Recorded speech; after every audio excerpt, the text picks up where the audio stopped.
most Boston. So just throwing that out there. Clearly these fans are motivating him. You obviously played the majority of your career there. What's your reaction to LeBron's comments about the fans and the city being racist? Well, I'm going to say this, right?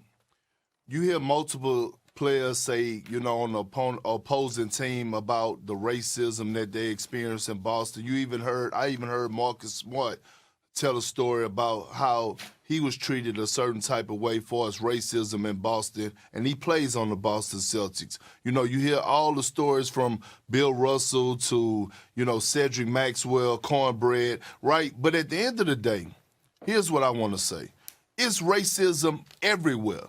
And I would tell people, I would say this to a lot of people. I spent 8.5 years there.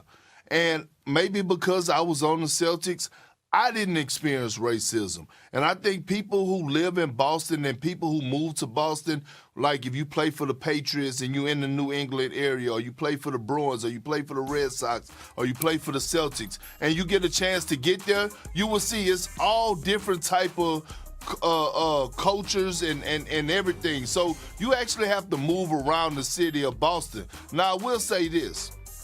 The fans in Boston do cross the line and hit below the belt when it comes down to being disrespectful. And I could say throwing stuff at players like LeBron talk about had a beer being thrown at him. We saw a water bottle get chunked at Kyrie Irving. We heard the fans chant some certain type of things when it came down to Kyrie Irving.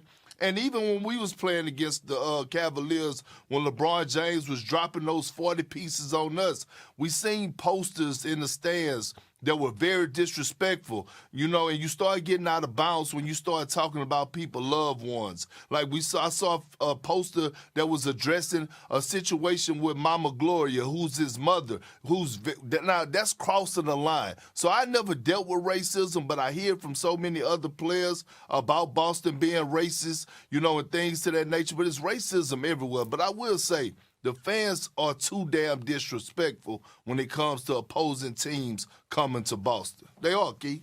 Real talk. No, I'm listening to you talk about it. I can say and back you up with this. There is bigotry and racism everywhere.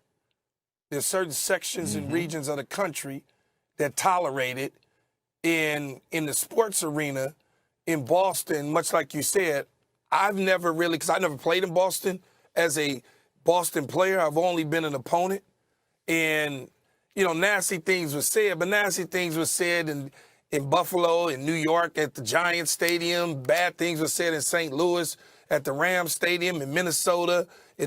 So I get it. It just seems like this conversation comes up at least once a year about Boston, at least once a year, whether it's the baseball player and Torrey Hunter talking about he never wanted in his contract. He said that he trade him anywhere.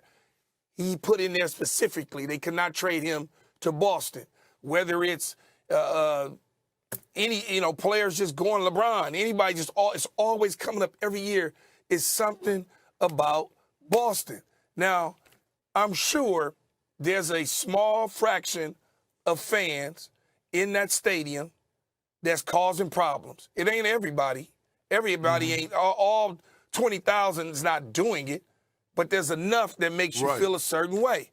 Even when you look at the championship this year, the way the Golden State Warriors felt that they was being treated. I mean, it is what it is. I guess at the end of the day, you just got to fight through it and try to ignore it until it really crosses the line. Right. But Molly, Keyshawn, let me ask you a question. Both of y'all, let me ask y'all a question. Don't LeBron James own like a percentage of the Red Sox? Yeah, he does. If I'm not mistaken. Yes. Okay.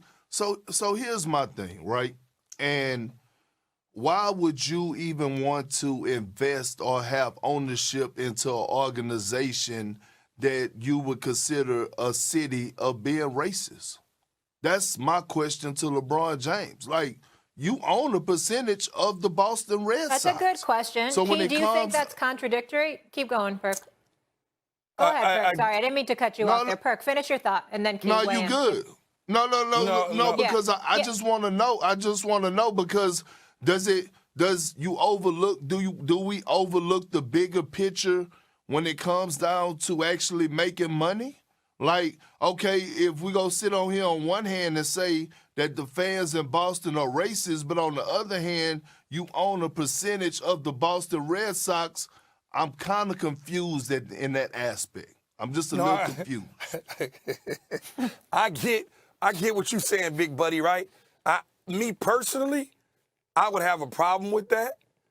Regardless, I understand that he's in a business relationship with the ownership group who happens to own a percentage of it. It's just like us having something in the marketplace in our portfolio that may support certain things that we are against, but yet and still our money is invested in that particular company. I get it 100%, Perk.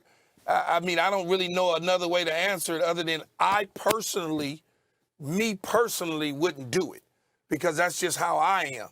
But that's not how everybody is, and you can separate one thing from the other. If you LeBron James or if you me or whoever, you can separate it if you choose to. It becomes a little bit contradictory, though. Perk, we got to go to break, but don't be asking better questions on the show than me, okay? We'll leave it there. Coming up Perk's here. in there My like, bad, Molly. I just said I wanted to know. He's a restricted free agent, so we'll see how this process unfolds.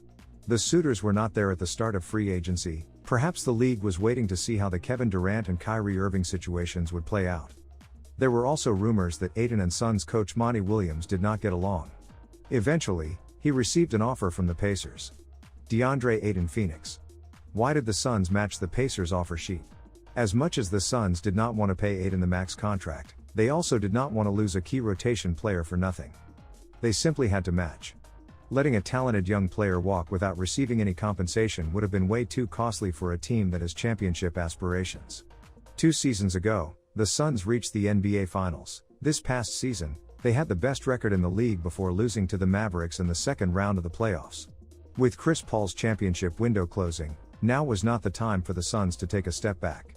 When the Suns drafted Ayton first overall ahead of players like Luka Doncic and Trae Young in 2018, they understood that he was a perfect fit for the system they were trying to build alongside Devin Booker. Paul would join them 2 years later. The 23-year-old Ayton has been inconsistent at times, but players who average 17.2 points on 63.4% shooting and pull down 10.2 rebounds a game don't come along that often. What does the Suns matching Ayton's offer sheet mean for them? Phoenix officially tied up Ayton for the next 4 seasons by matching the Pacers' offer, but that doesn't mean the franchise will keep him long-term. They still have these options. Trade him. They could still move Ayton, but they wouldn't be able to do so before January 15, 2023, and Ayton holds veto power over a move for a year. Keep him. The Suns are still a pretty good team despite fizzling out in the second round. They could bring back the group's core for one more run in 2022-23. If it doesn't end with a championship, then they can look to move Ayton next summer after he loses his veto power. Matching Ayton's offer sheet has put the franchise about $15 million into the luxury tax, according to Shams Charania, which means that, for the moment, they are all in on